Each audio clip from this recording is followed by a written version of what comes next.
que está acontecendo que tem tanta gente doente? O que está acontecendo que, por mais que eu faça dieta, faça atividade física, invista muito em suplementação, mas eu tô sempre ali na beiradinha para inflamar, para ficar inchado, para engordar novamente? O que acontece?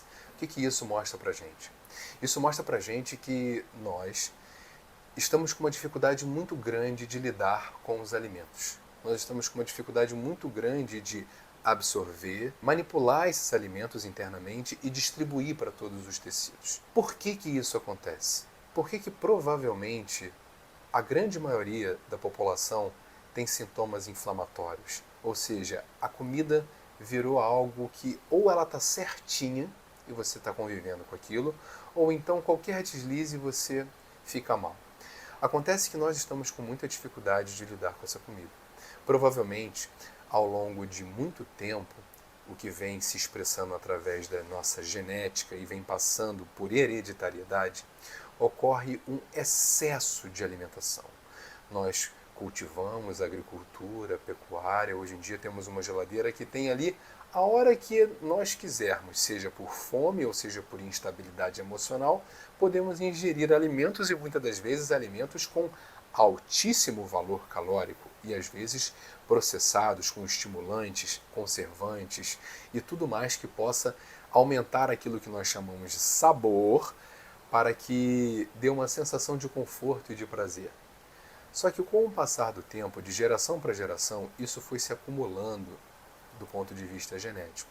E nossas células não são capazes mais de absorver toda essa glicose, todos esses alimentos que nós ingerimos.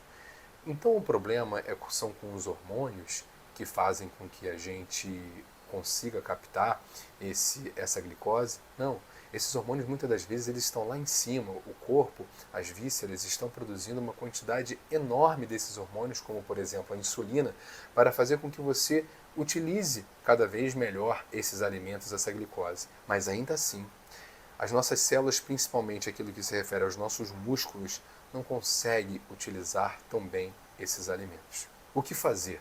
Bom, aqui eu estou trazendo um olhar para essa genética, para essa expressão. Estou falando sobre a causa da gente não utilizar tão bem, de ter isso que nós chamamos de resistência à insulina ou barra intolerância à glicose. O que acontece? Nós precisaríamos de chamar aqui um grande segmento da genética chamada epigenética. Epigenética mostra que, através do nosso fluxo de consciência, através daquilo que nós pensamos, daquilo que nós acreditamos, nós conseguimos trazer uma mudança efetiva no funcionamento do nosso corpo. Diante de todo o arsenal genético que nós temos, nós conseguimos escolher determinados segmentos que vão gerar uma transcrição e uma expressão em proteínas, que é a nossa própria materialização. Bom, na epigenética disse que através da própria crença o indivíduo conseguiria transformar isso tudo.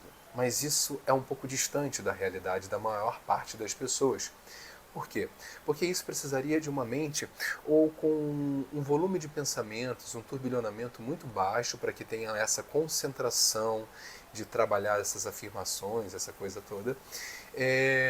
Ou então que você tenha o turbilhão, mas que sejam pessoas muito meditativas e que apenas observam esse turbilhão, esse fluxo de pensamentos a ponto de conseguir se afastar daquilo, podendo criar pensamentos ali muito mais efetivos do ponto de vista de expressão genética. Bom, então não tem outro jeito? O que a gente vai fazer? Vamos passar a vida inteira tomando remédios para melhorar a resistência à insulina?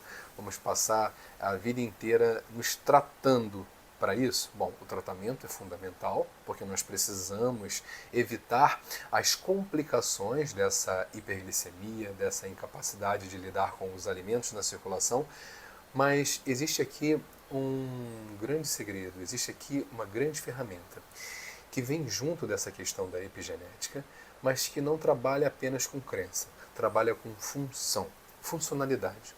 Uma vez que você traga para essa sua vida, para a sua existência, uma função, como atividade física, uma arte marcial, uma atividade, uma vida, um engajamento, um serviço, um propósito, que peça que o seu corpo flua e funcione melhor, trabalhe melhor, naturalmente essa resistência vai trabalhando.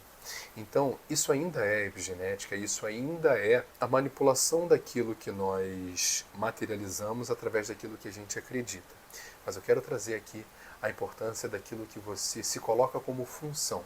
Uma vez que você se coloque com uma função de fazer um jiu-jitsu, de fazer um taekwondo, de fazer uma atividade, uma natação, e você perdure naquela dificuldade inicial por não ter a biomecânica adequada para aquilo, em algum momento o seu próprio corpo começa a entender que é necessário uma expressão genética e uma absorção e um funcionamento, uma relação com aquilo que você ingere de uma forma mais saudável. Por outro lado, quando a sua função é estar sentado num sofá apenas comendo, o seu organismo vai fazer isso, é ficar cada vez mais resistente à introdução dessa glicose em você. Por quê? Porque você não utiliza a funcionalidade do seu corpo, ou muito menos o seu sistema de crença, adequado a uma realidade de funcionamento diferente. Então precisamos acordar para isso. Trabalhar nossa atenção plena, trabalhar o nosso controle mental, para que aos poucos nós possamos, com as nossas crenças, trazer materialização para o nosso corpo, expressão de proteínas, expressão do nosso próprio funcionamento de vísceras, corpo e músculos, e além disso trazer novas funções para o seu corpo, para que o seu próprio corpo, de forma automática, entenda que uma mudança, uma revolução no sistema metabólico seja completamente necessária. Procura entender e trazer uma reflexão para isso na sua vida. E, por favor, se você quiser, comente, traga suas dúvidas, entre em contato comigo, que a gente vai aumentar esse diálogo. Obrigado.